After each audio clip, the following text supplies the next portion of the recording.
I woke up with a memory that wasn't mine, and in that instant, I knew I was just a character in a novel. The villain, the story's heroine, the untouchable queen of our campus, was said to have a rose tattooed in a place only a lover would ever see.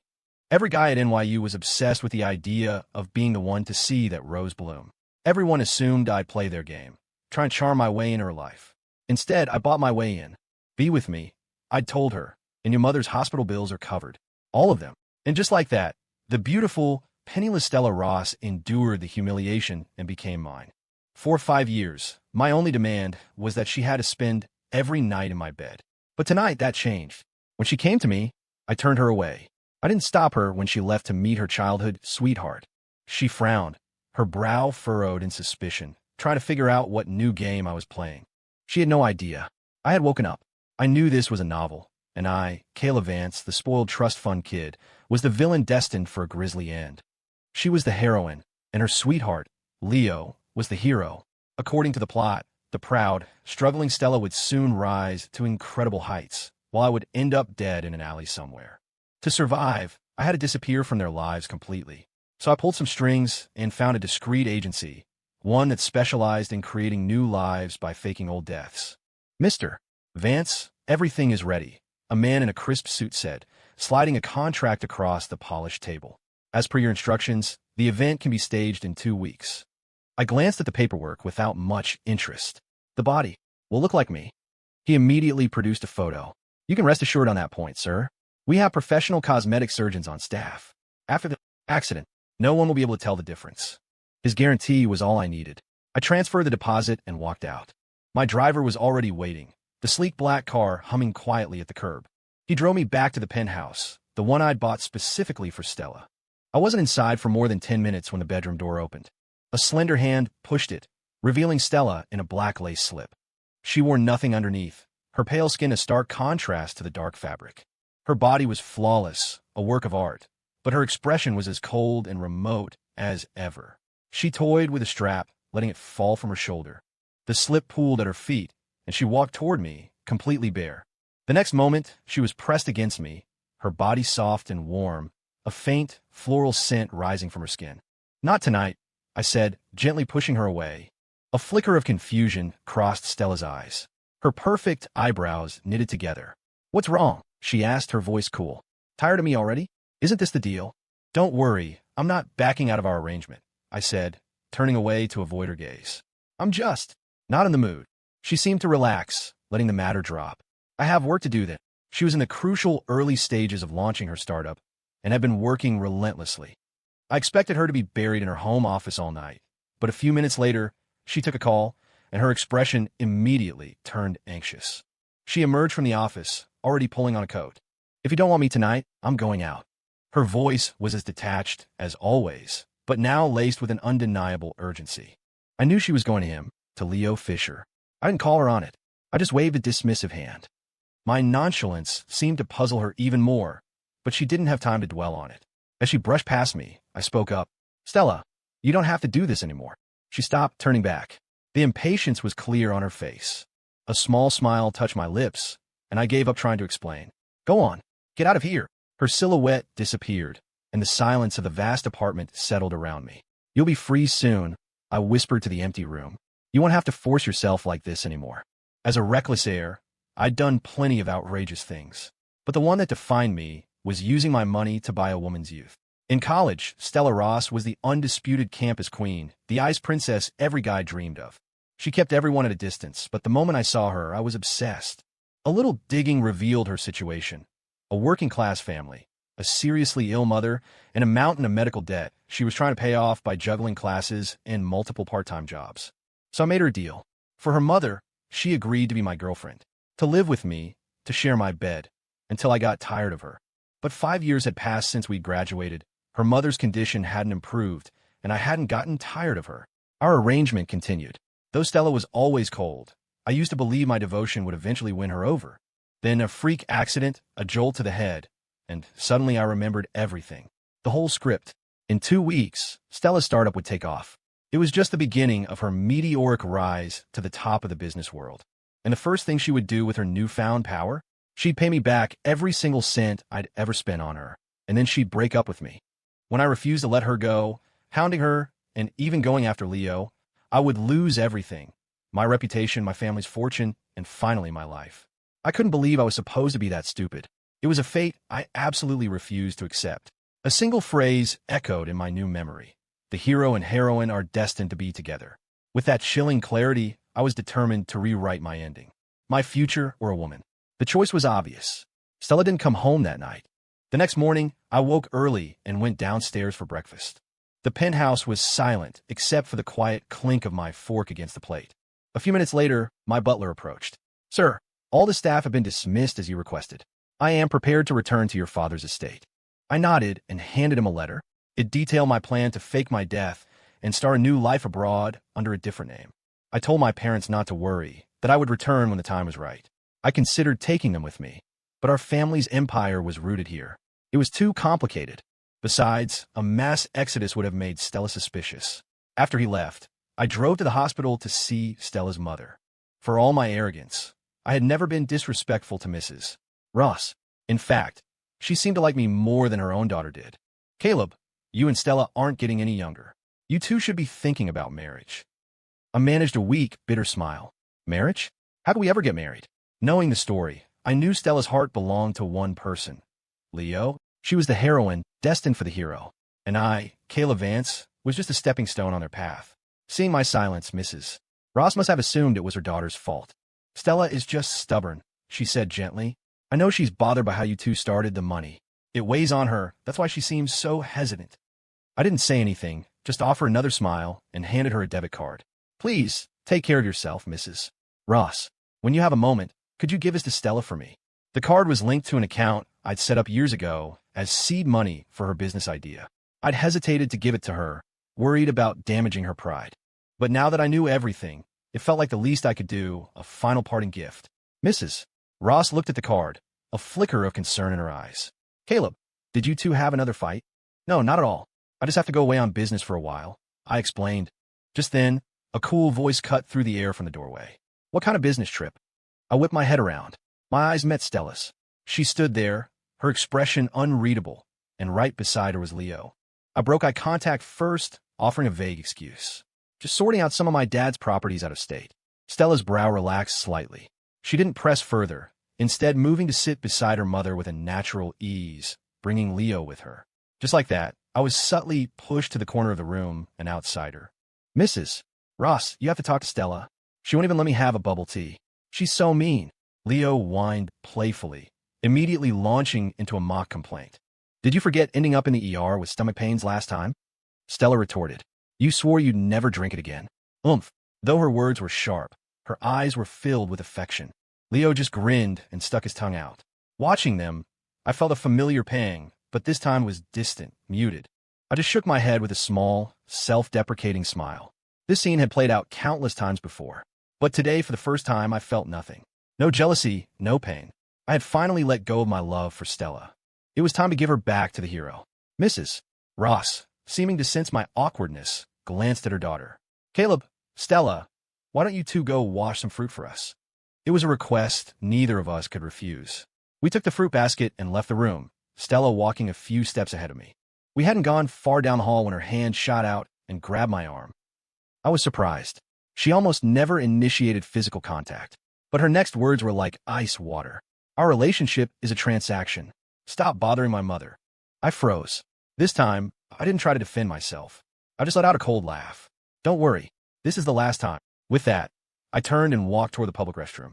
In the past, I would have waited for her, tried to walk beside her. As she watched me go, a strange feeling stirred within Stella. She realized that since yesterday, something about me had fundamentally changed. After washing the fruit, we returned to the room. After a bit more small talk, we all prepared to leave. "Stella, Caleb," Leo said brightly as we stepped out of the hospital. "It's getting late. Let's go grab some dinner." Stella never said no to Leo, and perhaps to prevent me from making a scene, she answered for me before I could even open my mouth. At the restaurant, she took the menu and ordered nothing but Leo's favorite dishes. The difference between love and tolerance was stark. I'd spent years trying to get her to remember what I liked, but her half-hearted efforts were nothing compared to the genuine care she showed him. I'd expected as much, so I wasn't disappointed. I just ate in silence. Then my phone buzzed, breaking the quiet. As I stood up to take the call, my eyes caught something glinting at Leo's neck.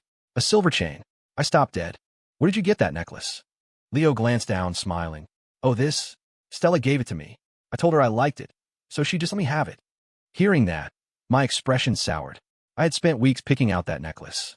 It was my gift to her on our anniversary. It was filled with all the love I felt for her, but to her, it was so meaningless she could give it away to Leo without a second thought. A flash of white-hot anger surged through me, but then I remembered the script, and the fire died as quickly as it came. Of course she didn't care. She loved Leo. At this point, I just had to let things play out. I forced a smile. It's nice. Looks good on you. Leo probably expected me to blow up. Seeing me so calm, so indifferent, he looked genuinely surprised. His eyes narrowed for a second before he quickly stood and ladled a bowl of soup. Don't just sit there eating, he said. This chicken soup is great. You should try some. I hate chicken soup. I immediately waved my hand to decline, but Leo's wrist suddenly twisted. The bowl and soup went flying, crashing to the floor with a loud shatter. Leo looked utterly aghast, his eyes welling up with tears. Before I could even process what he was doing, Stella was on her feet, protectively shielding him. Her icy glare was fixed on me. What is your problem? Leo stood behind her, his eyes red and tearful. Stella, it's my fault. I made Kayla mad. I'm fine, really. My hand is just a little burned. It's no big deal. I didn't do anything. I stared, tried to explain, but Stella wasn't listening. She shot me one last look of pure contempt. You're unbelievable, she seethed, and then she turned and walked out, Leo in tow. Over the next few days, Leo realized this tactic worked wonders and escalated his campaign of slander. One day, I supposedly got him fired from a freelance gig. The next, I was threatening to have him blacklisted from the industry. He even claimed I'd had someone vandalize his apartment, making his life a living hell. Finally, Stella couldn't take it anymore. She stormed into the penthouse and grabbed me by the collar. If you have a problem, take it up with me. Why are you always going after Leo? In 5 years, Stella had never shown me anything but cold indifference. This was the first time I'd ever seen real fire in her eyes, and it was for another man. I didn't do anything to him, I said calmly, prying her hands off me. None of that has anything to do with me. Who else would it be? You're the kind of person who buys a girlfriend with money. There's nothing you wouldn't do, she shot back. This is the last time. You have me. Isn't that enough? Can't you just leave the one person I care about alone? With that, she let go, her face a mask of disappointment. Without another word, she disappeared into her room. Watching her go, I knew that in her heart, I would always be the villain. Beyond the hurt, a deeper sense of unease settled in. I just wanted to get through these last few days in peace, not play these childish games. I tossed and turned all night, and finally, an idea came to me. That evening, I drove to Leo's apartment. The moment he opened the door, I got straight to the point. Leo, let's call a truce. From now on, I'm going to help you get together with Stella. He stared at me, his eyes wide with disbelief. What did you just say? Leo knew how obsessed I was with Stella. Why else would I have willingly paid her mother's medical bills for 5 years? Why else would I have put up with her cold shoulder time and time again? And now, here I was, offering to play matchmaker. Seeing his confusion, I shook my head. I'm serious. You can stop with the cheap tricks. My time is running out. Soon, I'll be out of her life for good. You don't need to see me as a rival. I was completely earnest, but Leo was still skeptical, suspecting another one of my schemes. I didn't care if he believed me or not. I was already putting my plan into action. The next day, I stopped Stella as she was leaving for work and handed her 2 tickets to a concert. I got tickets for tonight. Come with me. I'm swamped with work. She began, her eyes cold, but I cut her off. Our deal was that besides spending the night with me, you couldn't refuse any other request I made. That shut her down. She snatched the tickets with a frustrated sigh and walked away, her pace quickening. As she disappeared down the hall, I pulled out my phone and dialed Leo. No pleasantries. I'm guessing you just received a delivery. The other ticket is with Stella. Go have a good time. Leo couldn't believe I was actually doing it. He sounded half convinced, half suspicious, but he managed a quiet okay. Just as I was about to hang up, he asked, "Why are you helping me?" I paused for a long moment. "You don't need to know," I finally said. "Just stick to our agreement. I set you 2 up. You stop framing me. Simple." After hanging up, I stared at the dark screen of my phone. I wasn't helping Leo. I was helping myself. Besides, Stella loved him anyway. I was just fast-forwarding the plot. It was my only way out. As evening fell, a message came from Leo. It was a photo of him and Stella at the concert. He was smiling at the camera, but Stella was looking at him, her eyes soft and full of a tenderness she had never once shown me. I swiped to the next picture. The background looked like a restaurant. On the table in front of Leo was a small pile of empty shrimp shells next to a plate of perfectly shelled shrimp. For all the years we'd been together, whenever we ate shrimp, I was always the one who peeled them for her. This was everything I had ever wanted from her. After a long moment, I typed back a reply. You two look great together. Leo must have sent the photos to provoke me, to test if my offer was genuine. My blessing clearly threw him for a loop. The typing indicator on his end blinked for a long time. Finally, a message appeared. Are you serious? About setting me up with Stella? This time, I didn't hesitate. Yes. From now on, she's all yours. I thought Stella would come home happy, but when she walked through the door, her face was as cold as ever, and her voice was laced with anger. What was that about? What are you trying to pull? I feigned ignorance. Oh, something came up last minute, so I gave my ticket to Leo. I pressed on. How was it? Did you enjoy the music? I can get more tickets if you want to go again. Stella stared at me, trying to read my true intentions. But all she saw in my eyes was sincerity, as if it was completely plausible that a last-minute emergency had kept me from a concert I planned. Finally, she gave up and retreated to her bedroom. That first success opened the door for more opportunities. A few days later, I took her to a restaurant, and just as we sat down, Leo appeared, beaming. Stella, what a coincidence. Before he could say more, a waiter rushed over. Congratulations. You are our 520th couple to dine with us for our anniversary special. Your entire meal is on the house, and we'd like to offer you a complimentary pair of couples' rings and a commemorative photo. The moment the waiter finished, I clutched my stomach. I feel sick. I have to go. Stella started to get up with me, but I turned back. Don't waste the prize. You and Leo should enjoy it. Before she could react, I was already out the door, leaving her standing there, stunned, as an excited Leo pulled her toward the prize counter. Another time, I insisted she come to a friend's party, where, surprise, surprise, Leo was also a guest. At the end of the night, I pushed Leo toward her. It's late, and he's had a bit to drink. I don't feel right letting him go home alone.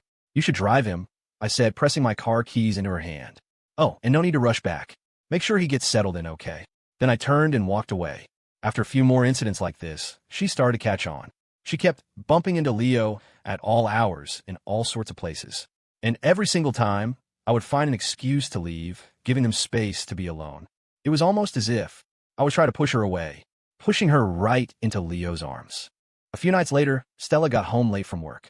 She saw me lying in bed and, assuming I was asleep, went quietly into the bathroom. The moment I heard the shower start, my eyes snapped open. I glanced at the closed bathroom door, grabbed my phone, and quickly dialed number. Get over to my place. Now. 15 minutes later, Leo was at the door. I let him in without a word, handing him a pair of my silk pajamas. Change into these, I whispered, and get in the master bedroom.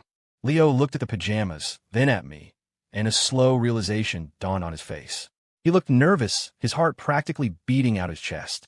With another nudge from me, he finally snapped out of it, went upstairs, changed, and slipped into my bed. He had just settled in when the bathroom door slid open. Stella emerged, wrapped in a towel, her skin still damp. She looked toward the bed, and seeing a figure lying there, she paused for a moment.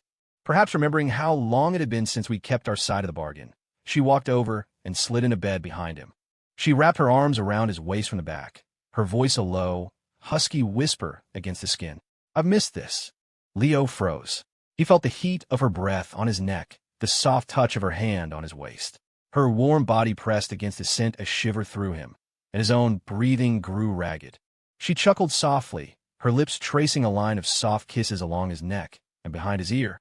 Leo couldn't handle it. A small, involuntary moan escaped his lips. That sound made Stella stop instantly. She shot up, her voice filled with pure shock. Leo. Later, in the living room, Stella sat stiffly on one end of the sofa while Leo sat on the other. A blanket pulled around his shoulders, his face a picture of humiliation. Her face was dark with fury, her eyes fixed on me. Why was Leo in our bed? I hadn't expected her to find out so quickly. A pang of guilt hit me, but I brushed it off with a casual lie. His building had a power outage. I told him he could crash here. And you put him in the master bedroom? Stella clearly didn't believe me. I hesitated. The guest room isn't made up. I figured it was just for one night, so I let him sleep there. Her chest rose and fell with silent rage. She didn't believe a word of it, but for now, her priority was getting Leo home. She stood up without a word, yanked a still-dazed Leo to his feet, and marched him out the door. When she returned, I was already in my room. With just the two of us, she no longer bothered to contain her anger. "What exactly are you trying to do?" she demanded. "Is this some new way to torture us?" Her blunt accusation stunned me. I never thought she'd see it that way. "I just wanted you to." I started to tell her everything, but my rational mind pulled me back just in time. Her eyes were dark and stormy. "You wanted what? Go on, say it." After a long silence, I finally spoke, but not to answer her question. "Isn't this what you've always wanted?" My words were meant as a concession, but they acted as the spark that ignited her fury. "You're always so damn sure you know what everyone else is thinking." Stella spat, her voice dripping with ice. She turned and stormed out of the bedroom, leaving a palpable chill in the air. As I watched her go, I think I finally understood. At the end of the day, she was still technically mine. According to whatever twisted principle she lived by, she wouldn't sleep with Leo, no matter how much she loved him. It didn't matter. In 2 days, all of this would be over. As the day of my departure grew closer, I began to purge the penthouse of anything related to her. I sorted through boxes of memories, burning what I could and throwing out the rest. I tossed letter after letter into the fireplace. My mind drifted back to the beginning. At first, I had tried to win her over like any normal guy.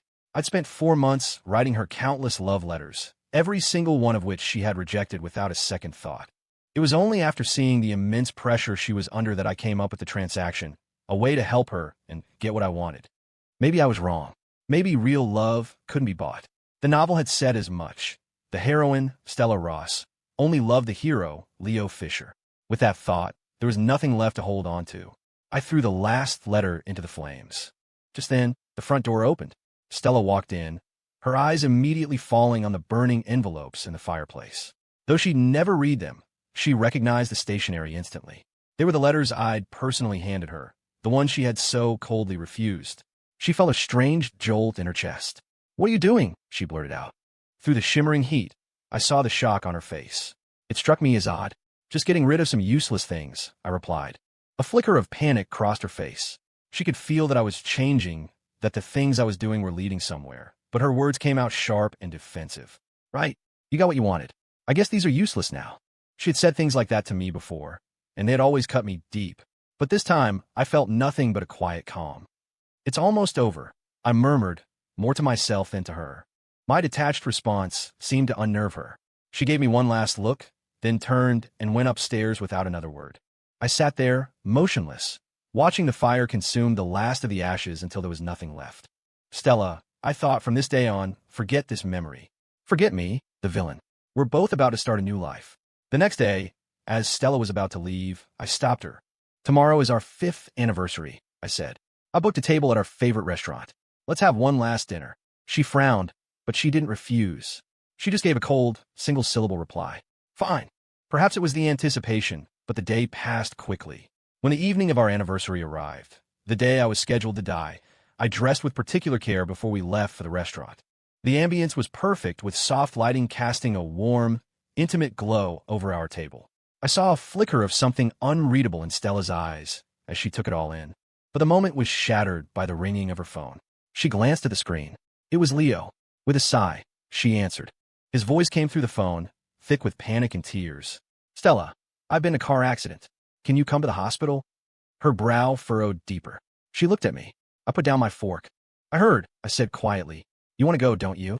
She didn't hesitate. "We can celebrate our anniversary any other time. Leo needs me." I didn't argue. I just watched her. Her heart was pounding.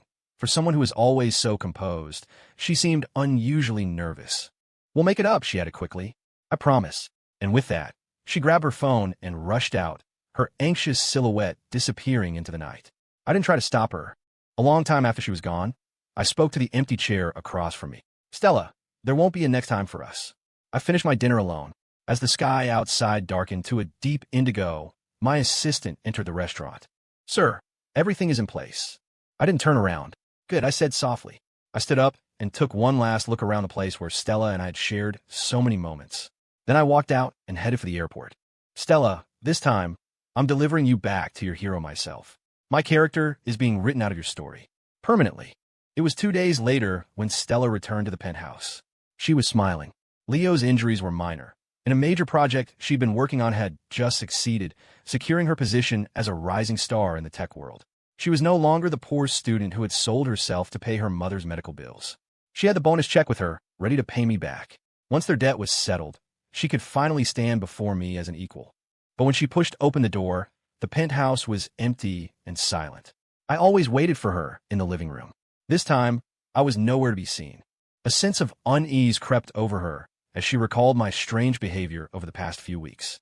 She pulled out her phone to text me, but before she could, a news alert popped up on her screen. A fatal single-vehicle accident occurred 2 days ago on a remote suburban road. The car exploded on impact, leaving one deceased.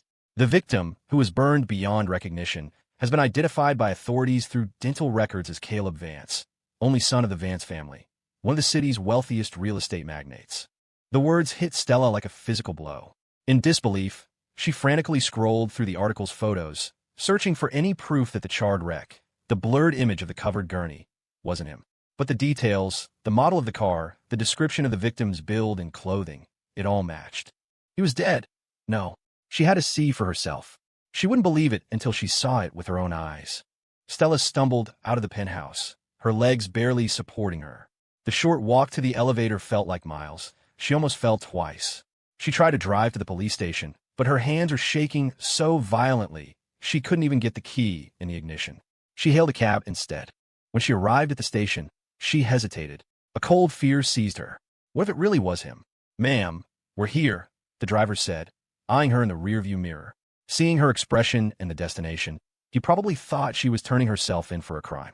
His voice snapped her back to reality. She paid the fare and got out. After explaining why she was there, an officer led her to the morgue. The first thing she saw when the door opened were Caleb's parents. Their eyes were red and swollen from crying. They had received the letter I'd written, explaining my fake death, but they couldn't help but blame her. If it weren't for her, their son wouldn't have had to go to such extreme lengths. Seeing them, Stella's world collapsed. She couldn't take another step forward. She couldn't bring herself to look at the body that lay just a few feet away. Caleb's parents were supposed to take his ashes for burial, but Stella intercepted them. At first, they fought her, but she refused to let go, her only response a desperate, repeated mantra. "You'll have to kill me to get them back." She moved out of the penthouse. While packing, she noticed that everything that represented their time together, photos, gifts, mementos, had vanished. She remembered my strange behavior, burning the letters. The crash had been ruled an accident, but she was convinced it was something more. It had been premeditated. That's why Caleb had refused to touch her. That's why he tried to push her toward Leo. In her new apartment, Stella sat on the floor, clutching the urn, surrounded by empty wine bottles. Her eyes were filled with regret and a bitter, self-loathing sorrow. How had she been so blind? He had been so obvious in his actions. Why hadn't she seen it? She took another long swallow of wine, the burn searing its way down her throat. As the pain spread through her, she closed her eyes, her fingers tracing the cold surface of the urn. In her drunken haze, she saw him standing before her. "Caleb," she whispered, lost in her dream. Suddenly, the door to the room was thrown open. A bright light flooded the darkness, forcing her to squint. Leo stood in the doorway, his face etched with panic. He rushed to her side, trying to take the urn from her hands and pull her to her feet. "Stella!" His voice broke through her stupor. She recognized him and instinctively recoiled, clutching the urn tighter. The wary, protective look in her eyes made Leo's heart ache. He saw her gaunt face, the dark circles under her bloodshot eyes. His voice softened. "Stella, you can't keep doing this. You'll destroy yourself. Please put that down. Let's go to the hospital." Hearing his words, her gaze sharpened. She looked at him, her voice eerily calm. "You knew, didn't you?" The question hung in the air, thick with accusation. "You knew Caleb was planning to leave, and you let me stay in the dark." Leo was momentarily stunned. It took him a second to understand what she meant. "Stella, I didn't know," he pleaded, his face a mask of wounded innocence. "Caleb came to me. He said we should make a deal." "A deal?" Stella seized on the word, her eyes boring into him. What kind of deal?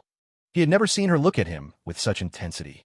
His resolve crumbled under her piercing gaze, and the whole story came tumbling out. He ended his confession with a desperate plea. "Stella, it was only because I love you so much.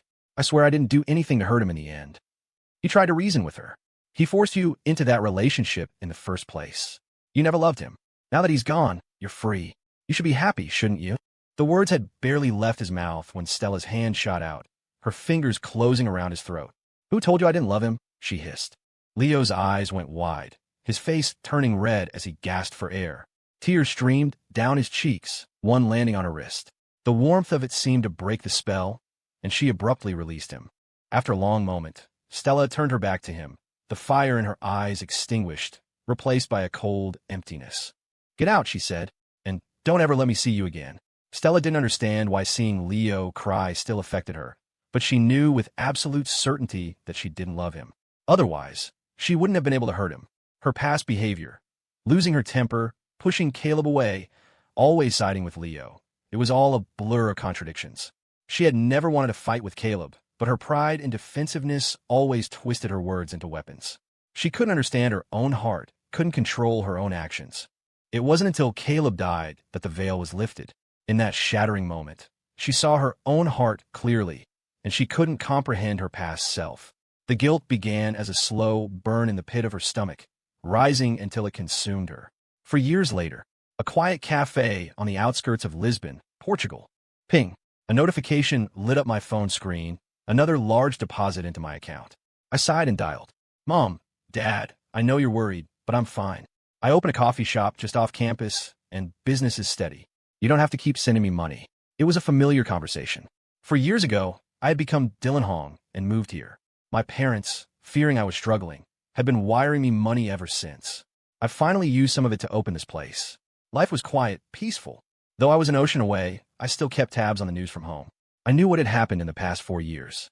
Mrs. Ross had passed away just one day before Stella's company went public. I regretted not being able to see her one last time, but I couldn't risk revealing myself. Stella was brilliant, just as the novel had predicted. I had cut almost all ties with my old life. If she ever found out I was alive, all my efforts would be for nothing. The only thing that puzzled me was that, according to the original script, she should have been with Leo by now. Instead, all reports indicated she had been single for 4 years, and that she carried my urn with her everywhere she went. People called it devotion. I called it suspicious. The thought sent a shiver down my spine. Suddenly, a voice behind me broke the silence. I turned instinctively, and my eyes met a pair of all too familiar ones. "A quart-a-do, please," she said. The voice. I would know it anywhere. My heart hammered against my ribs. I abruptly ended the call with my parents, frozen in place. "Sir." Stella raised her voice slightly. I fumbled with my phone, my mind racing. I knew this would happen. I knew that by keeping in touch with my parents, I was leaving a trail. I just hadn't expected her to find me so soon. Forcing myself to remain calm, I pointed to the sign on the counter and lowered my voice, hoping to disguise it. "Sorry, we're closed today." Stella let out a soft laugh. She picked up the sign and turned it toward me. In bold letters, it read, "Open." Doesn't a closed sign have to be facing the customer to count? I'd forgotten to flip it around. Mortified, I snatched the sign from her and hung it back up, this time with the correct side facing out. "There, now we're closed," I said briskly. "Ma'am, if you want coffee, there are plenty of other shops in the area." I turned away, busying myself with cleaning the espresso machine, but she didn't move. Just as I was about to ask her to leave again, she spoke first. "You look very familiar." My body went rigid. In the sudden quiet of the cafe, the only sound I could hear was the frantic thudding of my own heart. She studied my face, her expression a mixture of hope and uncertainty. After all, she had seen the proof of my death. Was I Caleb, or just a stranger who looked like him? I decided to play dumb, hoping to throw her off. "Ma'am, don't you think that's a pretty outdated pickup line?" "No, that's not what I meant," she said quickly, flustered. I was too focused on getting her to leave to pay much attention to her words. It seemed to work. She finally relented. "Okay," she said. "Will you be open tomorrow?" Her concession was a relief. I hesitated. If I said no, it might make her more suspicious. If I said yes, she'd be back. "It's the university holiday," I said, trying to sound non-committal. "Not many customers around, so I might not open." My excuse seemed to have the opposite effect. "So you're saying if there are more customers, you'll open?" she pressed. I couldn't stop myself from looking up at her, then quickly looking away. "There are other cafes nearby. You don't have to wait for this one." I didn't know what had happened to Stella over the last 4 years, but she had become relentless. She stood there, waiting for an answer. Finally, I gave a reluctant nod. A smile touched her lips, and she left. I couldn't figure her out. As soon as she was gone, I called my parents back. The line connected instantly. "Dylan, what happened?" my mother asked, her voice tight with worry. "Stella found me," I said, rubbing my temples. "The situation was giving me a headache." "Mom, Dad, what's been going on with her?" "She's different." There was a moment of silence on their end. Then my father spoke, his tone hesitant. Son, why exactly did you fake your death? For years later, and he was asking again. This time I didn't hide it. I told them the whole story, framing it as a strange, vivid dream I'd had. They had been against my relationship with Stella from the start. Not because she was poor, but because they could see she didn't love me. They couldn't bear to watch their only son chase a hopeless dream, destined for heartbreak. I had been too stubborn to listen then. Now, their perspective had shifted. Son, my father said, we've watched Stella these past 4 years. She built her success from the ground up. We can see how much she loves you. If you think of this all as just a bad dream, maybe it's time to come home and face it with us. He's right, honey, my mother added. She's found you now. For years have passed. Come home. We'll face whatever comes together. I didn't answer right away. The idea seemed absurd. Stella loved me? I couldn't believe it. In 5 years together, if I had felt even an ounce of love from her, I never would have left. Now, just because she wasn't with the destined hero and had kept my ashes, they were convinced she loved me? What if she just didn't believe I was dead and was investigating? Once the truth was out, she would go right back to Leo. That night, sleep wouldn't come. I finally drifted off as the sun was rising and didn't wake until the afternoon. The sleep was so deep, so dreamless, that for a moment I struggled to separate reality from fiction. I lay in bed for a long time, my thoughts jumbled, before finally rushing to the cafe. Sure enough, Stella was standing outside, and she wasn't alone. A small crowd of my regular customers was with her. I had told them I might be closed, so they shouldn't all be here. It didn't take a genius to figure out who had organized this. Stella saw me from across the street, and a slow smile spread across her face. She walked toward me, her expression knowing. I knew you'd come. Seeing her, I was thrown for a loop. For a second, it felt like the dream was real, and my memories became a tangled mess. But the feeling passed.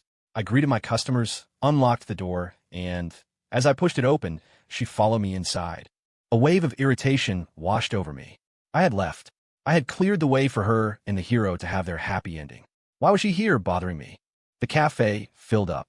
As I made coffee, a strange feeling crept over me. Ever since Stella had reappeared, my memories felt jumbled, as if I was forgetting that I was supposed to be dead. I soon realized that feeling only intensified when I looked at her. The source was Stella.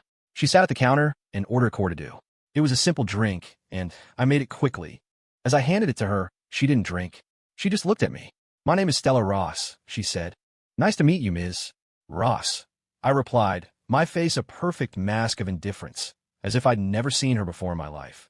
My reaction seemed to be the last straw. Before coming to Lisbon, she had done her homework. A month and a half ago, she'd noticed something odd about the Vance family's finances. She remembered seeing my parents at the morgue, and even then, they hadn't seemed like a couple consumed by the grief of losing their only child.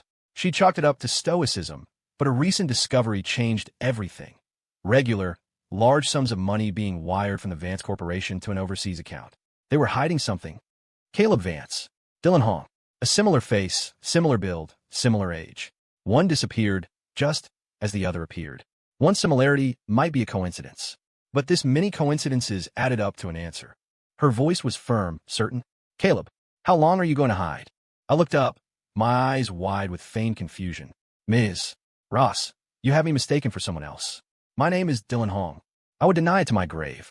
The man she knew had died 4 years ago. The only person here was Dylan. My denial made her laugh, a cold, humorless sound. Dylan Hong? An orphan who came here 4 years ago to live with a relative?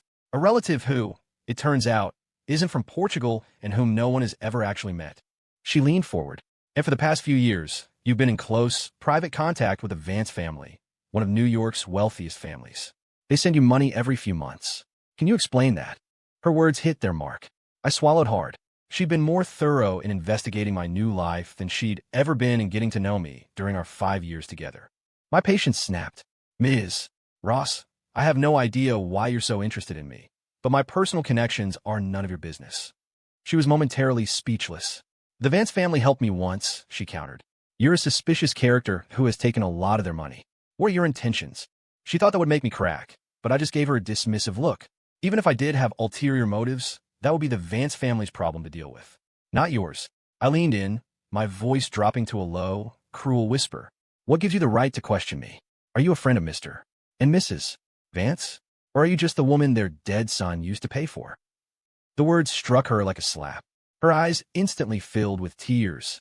She bit her lip, gave me one last, wounded look, and walked out. Her retreating figure seemed so small, so lonely. For a moment, I felt a pang of regret. I almost called out to her, but stopped myself. She'd always seen our relationship that way. She'd said as much herself countless times. Why was she acting so hurt now? I knew one thing for sure. If she'd found me once, she wouldn't give up this easily. If I wanted any peace, I had to move. A shame about the shop. It had been my sanctuary for 4 years, and now, because of her, my life was in upheaval again. I locked up the cafe, but I didn't go home, half expecting her to be waiting outside. Instead, I went up to the small apartment above the shop. Lying on my bed, I still couldn't figure out her motive. Was this revenge for buying her? I had compensated her, and she had agreed to the terms. It was a mutually beneficial arrangement. Whatever hatred she felt should have been buried with me. I didn't get it. I decided to stop thinking and fell into a restless sleep. Outside, just as I'd suspected, Stella hadn't left. She sat in her rental car, her mind in turmoil. The woman he paid for? Is that really how he saw me? The listing for Hong's Brew went up online. The new owner wanted to keep it as a cafe, so I left everything behind. The sale was quick. So quick that Stella never even saw me leave. That only solidified her conviction. Dylan Hong was Caleb Vance. My plan was to leave Portugal and head somewhere else in Europe, but she cornered me at the airport. If you're not Caleb Vance, then why are you running? She demanded. Faced with her accusation, my mind went blank. The memories in my head began to swirl, a chaotic storm of identities and timelines. My face went pale, and a wave of dizziness washed over me. My knees buckled. Stella gasped, her anger instantly replaced by fear. She rushed forward, catching me just before I collapsed. Caleb, it's okay, she said, her voice trembling. We'll go to the hospital. The world slowly came back into focus.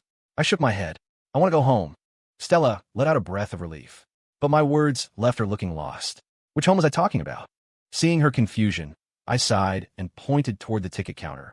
I bought a ticket back to New York. Without hesitation, she bought one too. Why were you looking for me? I asked once we were on the plane. I had dropped the pretense. I knew she knew. There was another reason I was going back. Ever since she'd shown up, my memories had been fracturing.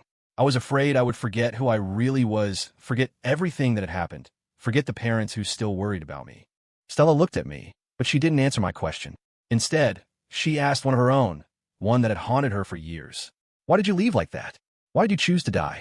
You first, I said, rubbing my throbbing temples. We sat in silence for a long time. Finally, Stella spoke. I don't know, she whispered. Her confession was a barely audible murmur, lost in the drone of the engines. I watched her lips move, but no sound reached my ears. I wasn't deaf. I could hear the chatter of other passengers. But her voice, the one I wanted to hear, was gone. In that moment, I remembered the feeling of my memories being rewritten. A flash of insight hit me. We have to follow the original script. The supporting character, Caleb Vance, was supposed to die. I had cheated the system by becoming Dylan Hong. But now that Stella had found me, now that she was calling me Caleb, the system was trying to correct the error. My memories were becoming scrambled as it tried to force me back into the role of Dylan, the person who shouldn't know her. Stella was the heroine. The heroine was destined to be with the hero. Therefore, she couldn't love anyone else. Even if she did, the system would force a reset. My return to New York wasn't a choice. It was an inevitability. There was no future for us. In her world, I was already dead. When the plane landed, I walked away without a second glance.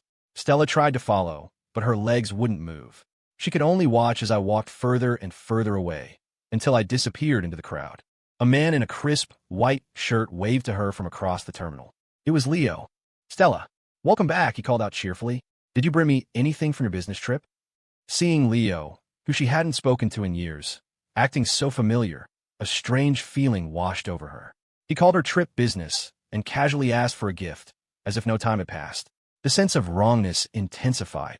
4 years ago, after she'd found out he'd been framing Caleb, she had told him to get lost. Now he was back, as if their fractured relationship had been magically repaired. She didn't know what was happening, but she knew one thing. She would not be a puppet. The invisible force that had held her legs rooted to the spot seemed to release as Leo got closer. She finally understood why I had left. Now it was her turn to fight back. Leo's incessant chatter buzzed at her ear. She stopped walking and turned to him, her voice like ice. Shut up. Can you just be quiet for 1 second? You're giving me a headache. Her sudden rebuke stunned him into silence. Stella, he stammered, his face falling. You must be tired. Let's go home. He reached for her hand, but she pulled away. He tried to speak again, but she ignored him. Outside the airport, a chauffeur held open the door to her car. She got in and immediately closed her eyes, shutting out the sight of Leo's hurt expression. He got on the other side, his mind racing. It's all his fault, he thought bitterly. That bastard, dead and still causing trouble. Ever since my death, Stella had become a different person. Before, she had never rejected him.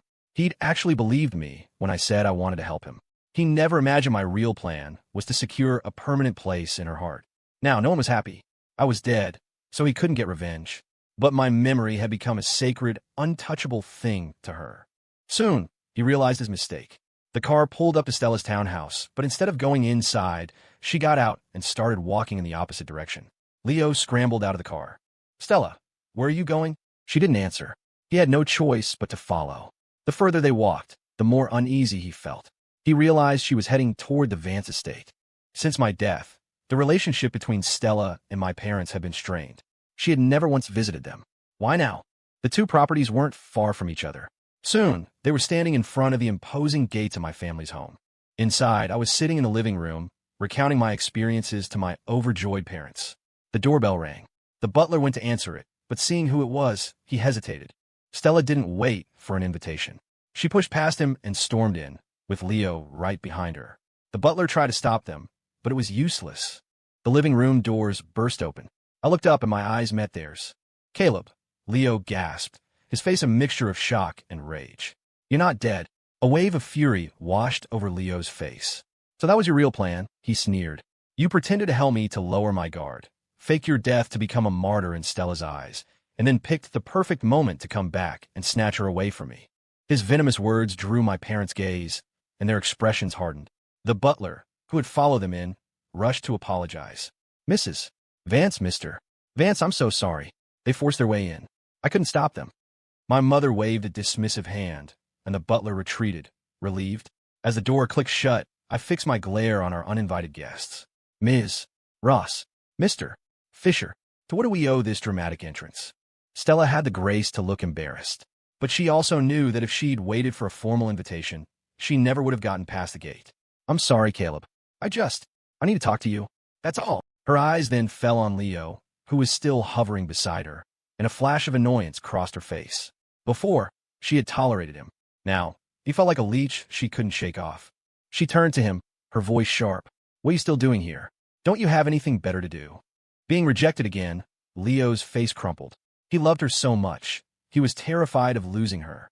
And now she didn't even want him around. For years, she had favored him, leaned on him. To avoid her wrath, he backed down. I'll wait outside, he muttered, retreating from the house. He paced back and forth on the driveway, determined to be the first person she saw when she came out. Inside, my parents exchanged a look, then turned their attention to the standoff between Stella and me. My father cleared his throat, breaking the tense silence. Honey, we have some business to attend to. You two talk things out. Try not to argue. Without waiting for a reply, they left the room. The living room was suddenly vast and quiet. After a long moment, Stella spoke, her voice soft. Caleb, get to the point. I cut her off. I paid for your time. You gave me nothing but indifference. That chapter is closed. We're not on a first-name basis anymore. I added, my voice hardening. Besides, Caleb Vance is dead. There's only Dylan Hong now, the adopted son of the Vance family. My every word was a deliberate attempt to draw a line between us. Stella's face paled, and she struggled to speak. Caleb, I know I was stubborn before. She finally managed, her voice trembling. I refused to admit my feelings because I was ashamed of how we started. It wasn't until I heard you were dead that I finally understood my own heart. I know how stupid I was. Caleb, you have to believe me. I love you. Before she could finish, I interrupted her again. You love me? So what? Stella stared at me, confused. My face was a coal mask. The Caleb Vance who gets entangled with Stella Ross has only one ending. Death. Don't you feel it, Stella? The memory of the flight, her inability to speak, my own memories fracturing, was still fresh. Even if she didn't know about the awakening, she had felt the world pushing back. Her mind flashed back to that feeling of being controlled, of her own body betraying her. Her lips trembled, but no words came out. She had felt it, but she refused to accept it. She had someone she loved. She would not let her life be dictated by anyone or anything else. CA. She started to say my name, then remembered my words. The Caleb who gets entangled with Stella Ross will die. She forced herself to change it, her eyes filled with a new, fierce determination. Dylan, she said, her voice steady, you just wait. I will find a way for us to be together. And when that day comes, no one and nothing will stand in our way. Her conviction stunned me into silence. No one will stand in our way. Could such a day really exist? A day without a script, without memory wipes? A day where I didn't have to watch or love someone else? I had always thought I could accept that ending. But hearing her words, a flicker of hope ignited within me. After her declaration, Stella turned and left. I lowered my head, a sense of melancholy washing over me. But Stella, I whispered to the empty room, I've been waiting for so long. How can I be sure this is real? That it isn't just obsession you've mistaken for love? Why couldn't I feel any of it before? Hearing the silence, my parents peeked back into the room. Seeing my dejected posture, they rushed to my side. Caleb, what's wrong? My mother asked softly. Did you two fight again? Her gentle concern was the final crack in my composure. I buried my face in my hands and began to sob, all the frustration and fear of the last 4 years pouring out of me. My parents hovered over me, unsure of how to comfort me. Finally, I looked up, my face streaked with tears. Mom, Dad, that dream I told you about. What if it's real? What do I do? They looked at each other, a sudden understanding dawning on them. It wasn't just a dream to me. It was the reason I had faked my own death and lived in exile for 4 years. The fact that I was still so haunted by it, even after coming home, was both absurd and heartbreaking. But seeing the raw terror in my eyes, my father's expression grew serious. Caleb, listen to me. No matter what happens, we will be right here with you. Your mother and I will always love you. As Stella walked out of the house, she saw Leo emerging from the direction of our garage.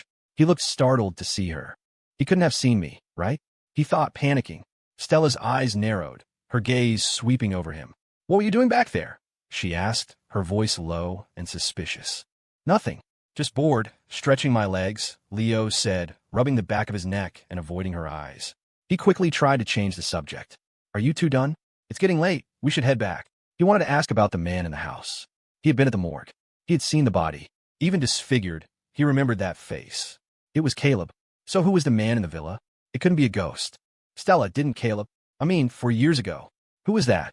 Stella shot him a look and started walking away. When he caught up, her voice was a clear warning. He is not Caleb Vance. He is Dylan Hong, the family's adopted son. And Leo, get rid of whatever little ideas are brewing in your head. If anything happens to him, it won't just be the Vance family you have to worry about. I can be very resourceful. Leo quickly shook his head, forcing a smile. Stella, you know me. I would never do something like that. She didn't reply, just kept walking. He followed close behind, his mind already churning. Adopted son?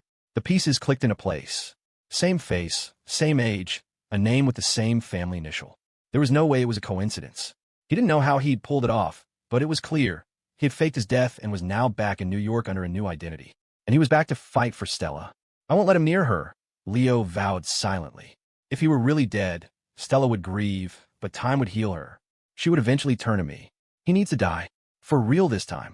Leo glanced back at the Vance estate, a sinister smile playing on his lips. Caleb Vance, you should have stayed dead. Back at the mansion, my parents accepted my decision to remain Dylan, but they had a condition.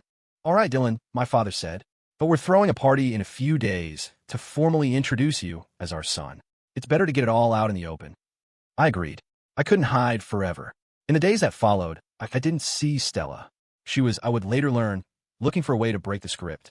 Soon, the invitations went out for the Vance family's adoption announcement party. When the invitation arrived for Stella, she hesitated for only a moment before accepting. She had to see me, even if it was just from a distance. The party was held at the city's most luxurious hotel. The cream of New York society turned out in full force, buzzing with curiosity. No one had heard a whisper about an adopted son. The scale of the event made it clear that this new heir was important. Guests mingled, champagne flutes in hand, their conversations eventually turning to the host's tardiness. What's the deal with the Vances? They invite all of us here to meet their new son, and then they don't even show up. Exactly. The hosts are always the first to arrive. This is just bad form. In a quiet corner, Stella listened to the murmurs, a knot of anxiety tightening in her stomach. The fact that my parents and I were all missing was deeply unsettling. Her eyelid began to twitch. As more time passed, the guests grew more restless. It's been too long. Something's not right. Someone should call them. Just as a guest pulled out his phone, a news alert flashed across the screen. A multi-vehicle collision occurred this afternoon on the Spring Valley Parkway, involving 2 men and 1 woman. All 3 have been rushed to the hospital with critical injuries. Police are investigating a possible case of brake failure. The Spring Valley Parkway, the route my family would have taken to get to the hotel. Stella shot to her feet, her composure shattering. She pulled out her phone as she ran for the exit. Find out who was in that accident on the parkway, she barked into the phone, and which hospital they were taken to. A moment later, a text came through with the names of the victims. It was us. Without a second's hesitation, she floored it, racing toward the address her assistant had sent. 5 minutes later, Stella burst into the emergency room of Mount Sinai Hospital. After a frantic exchange with a nurse, she found our floor and ran. We were out of surgery. All 3 of us were stable. Stella finally allowed herself to breathe, leaning against the sterile white wall. Then, her mind began to race, replaying the details of the accident. A family as prominent as the Van Cess? Their cars were meticulously maintained. Brake failure was almost impossible. It had to be deliberate. The thought immediately conjured an image in her mind. Leo, emerging from the Vance family garage just a few days ago. A wave of regret washed over her. Leo had harbored a deep-seated malice for me 4 years ago. Why would she think he would just stand by and do nothing now that I was back? His guilty demeanor had been so obvious. How'd she missed it? If she had just been a little more careful, none of this would have happened. The regret quickly curdled into a cold, hard rage. She had warned him. She had told him not to touch me. Now he had put my entire family in the hospital. Stella's jaw clenched. Leo Fisher, she seethed. You really are something else. 5 days later, my parents and I began to wake up. I tried to sit up, but a gentle hand stopped me. A nurse was adjusting my foredrip. Easy there, he said kindly. Ms. Ross hired me to look after you. Your parents are in the next room, and they have care as well. Just rest. You're still recovering. My head was foggy, but I understood enough to lie back down. Seeing me settled, the nurse pulled out his phone. Ms. Ross, Mr. Hung, is awake. In a small, dark storage room in Stella's townhouse, the single window had been boarded up. The junk that once filled the space had been cleared out, leaving nothing that could be used as a tool or weapon. Leo was tied up in a corner, a gag in his mouth. His lips were cracked and peeling, his eyes barely focused. He was a wreck. Using the last of his strength, he tried to crawl towards Stella, his eyes pleading. She hung up the phone and turned to him, a slow, cold smile spreading across her face. You should be thankful, Leo. Dylan and his parents are all awake. She walked out of the room, pulled the heavy door shut, and slid the deadbolt into place. Inside, the last sliver of light was extinguished. Leo was plunged into absolute darkness, consumed by fear, helplessness, and a burning hatred. He and Stella had been childhood friends. Besides her mother, he was the only person she had ever let in. But then I came along. For 5 years, I was the one by her side. He had tried everything to make her hate me, and it had almost worked. But my death had transformed me into something sacred, a wound that would never heal. And this one act of violence against me had earned him her complete and utter revulsion. He had waited 4 years, only for me to come back. He just wanted me dead. He wanted my whole family dead. And now, he was the one locked in a dark room, tormented day after day, while we were all safe. The injustice of it all, the impotent rage, had nowhere to go. He bit down hard, and the metallic taste of blood filled his mouth. His mind, clouded by dehydration and despair, screamed for water. He lifted his bound hands to his mouth, and, with a guttural cry, bit down on his own flesh. Driving to the hospital, Stella felt a sudden, sharp pain lance through her body. Her hands went limp on the steering wheel. The car swerved violently, careening off the road and slamming head-on into a large oak tree. The sound of screeching tires and crunching metal filled the air. Her head hit the steering wheel hard. Her vision blurred. She heard the spiderweb crack of the windshield, felt the warm trickle of blood. Am I dying? As her consciousness faded, a strange, disembodied voice echoed in her mind. Warning. Hero and heroine in critical danger. Vital signs failing. World stability compromised. Hero and heroine? Who's talking? Am I hallucinating? Before she could process it, everything went black. When she woke up, she was in a space filled with floating lines of green code. She reached out to touch them, but her hand passed right through. A ring of light descended from above, scanning her from head to toe. Red exclamation points filled the space around her. Data anomaly detected. Reset required. Initiating reset. A cold, mechanical voice announced her fate. The familiar, sharp pain shot through her again, and she felt her memories being forcibly deleted, rewritten. She watched in horror as her memories of me began to change, to fade. A wave of powerlessness washed over her. She tried to fight, to escape, but she couldn't move, couldn't touch the ring of light. And then, the voice continued, listing her crimes. Hero and heroine emotional bond severed. Reset required. Heroine has developed affection for supporting male character. Reset required. Heroine attempted to murder hero. Reset required. The words hit her like a ton of bricks. It all made sense now. She stared into the void, her voice a low growl. So you're the one controlling me. I'm the heroine, and I tried to kill the hero. So the hero is Leo, and the supporting character is Caleb. The system seemed to glitch for a moment before responding. My function is to maintain the operational stability of this world. I do not answer questions. Its non-answer was all the confirmation she needed. The absurdity of it all, that her life was nothing more than a pre-written story, was staggering. Then, she remembered the first warning she'd heard before losing consciousness. Hero and heroine in critical danger. World stability compromised. So, it wasn't a hallucination. They had both been on the verge of death, and the world couldn't continue without them. That's why she was here. An idea sparked in her mind. She had thought faking her death, like I had, was her only way out. But now, an opportunity had presented itself. If their deaths would cause the world to collapse, and all this system cared about was keeping the story running, then she had leverage. Let me go, she said, her voice gaining strength. I don't want to be your heroine. I just want to be with Caleb. She spoke quickly, desperately, afraid the system would reset her before she could finish. If it made her forget me, turned her into a puppet, she would rather die. The ring of light flickered. Then, the voice changed, losing its mechanical edge, becoming softer, almost persuasive. Why would you want that? As the heroine, you can have everything. Opportunities, success, limitless wealth. A hero who will love only you. You are the happiest person in this world. It was try to reason with her to guide her back to her designated path, where she could have everything, except the one thing she wanted. Stella shook her head, her resolve hardening. I just want to be with my Caleb. And you would give up everything you have now? You won't regret it? The system couldn't comprehend it. In its logic, this was not the optimal choice. She nodded firmly. I won't regret it. But he is destined to die, the system warned. His only purpose in this iteration of the story is to bring you and the hero back together. In the end, he will die at the hero's hand.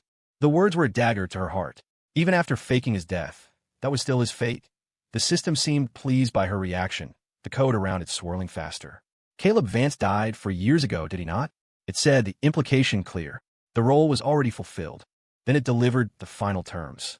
Everything you are, everything you have, is because of your role as the heroine. If you truly choose to give this up, when you return, it will all be gone. You'll be a nobody. Unlike Caleb, who had the luck to be reborn as the son of a wealthy family. You will have nothing. You won't even have a name in the story. It thought this would scare her. But Stella looked into the void, her voice clear and unwavering. I voluntarily give up my role. I give up everything I have. And I will never, ever regret it. I woke up the day the doctor said Stella might be coming to the hospital. I waited all day and all through our recovery, but she never appeared. I thought the nurse had been mistaken, but then I found out the truth. Stella had also been in a car accident. A bad one. She had almost died. The news hit me like a punch to the gut. I immediately had a nurse take me to see her. She was in the ICU, unconscious, a respirator covering her face. The faint mist on the inside of the mask and the steady beep of the heart monitor were the only signs she was still alive. She had been on her way to see me, and now she was here. The guilt was overwhelming. After 4 years, I hadn't shown her an ounce of kindness, all because I couldn't feel the love she claimed to have for me. Seeing her lying there, so still and fragile, my heart broke. When I was in the hospital, she had arranged for my care. Now that she was the one in the bed, I was the one who was healthy. I'm so sorry, Stella, I whispered, my voice thick with emotion. She never owed me anything. I was the one who forced her into my life. It was only natural that she didn't love me. I tried to escape my own fate, to sever our ties, but we were still tangled together. I had held on to my hurt from 4 years ago, and she had met it with nothing but patience. I choked back a sob, lowering my head. In my peripheral vision, I saw her finger twitch. My head snapped up. I yelled for a doctor. Stella was waking up. When Stella's eyes fluttered open, the first thing she saw was a nurse giving me instructions for her care. Then her eyes landed on me, and she froze. Caleb Vance, a man who'd been dead for 4 years? No, that wasn't right. She remembered the party, the announcement, the adopted son. She frowned as I walked closer. What are you doing here? Her voice, so familiar, yet so distant and cold, stopped me in my tracks. This wasn't right. This wasn't the Stella who had fought a godlike system for me. This wasn't the Stella who had said she would run to me without hesitation. This was the Stella from the original script, the one who hated me. The realization hit me, and the warmth drained from my face. I came to see you, I said, my voice flat, and to thank you for arranging care for my parents and me. I'll have the money transferred to your account. Without another word, I turned and walked out of the room. Outside the hospital, my steps slowed. The Stella I knew was gone, vanished. My parents were waiting in the car. Seeing my expression, my mother asked if Stella was okay. I shook my head. She's fine, but she won't be having anything to do with our family anymore. My parents looked confused, but didn't press the issue. The driver was about to pull into the garage, but he stopped just before the gate. Sir, madam, there's someone at the entrance. We looked. Curled up by the gate was a small, thin figure. My parents, assuming it was a beggar, were about to have security remove her. But a spark of impossible hope lit in my chest. I stopped them and got out of the car. My parents followed as I walked toward the figure. Who are you? What are you doing here? I asked, my heart pounding. She looked up, and my breath caught in my throat. It was her, the face I had loved for so long, now pale and thin, but her eyes. Her eyes were shining with a fierce, joyful light. Dylan, she said, a breathless smile spreading across her face. I told you I would run to you without hesitation. And I did. I'm not the heroine anymore. I'm just me. The price was everything. She looked down at her worn clothes, then back up at me, her expression a mixture of hope and vulnerability. So, are you still in the market for a girl? I come with nothing this time. Except me. Room and board required. Hearing her words, I finally understood. A real, genuine smile broke across my face. I reached down and pulled her to her feet. I said, my voice soft, but I have a lot of demands. If you don't meet them, the deal's off. She nodded eagerly, her eyes bright with unshed tears. I guarantee you'll be satisfied.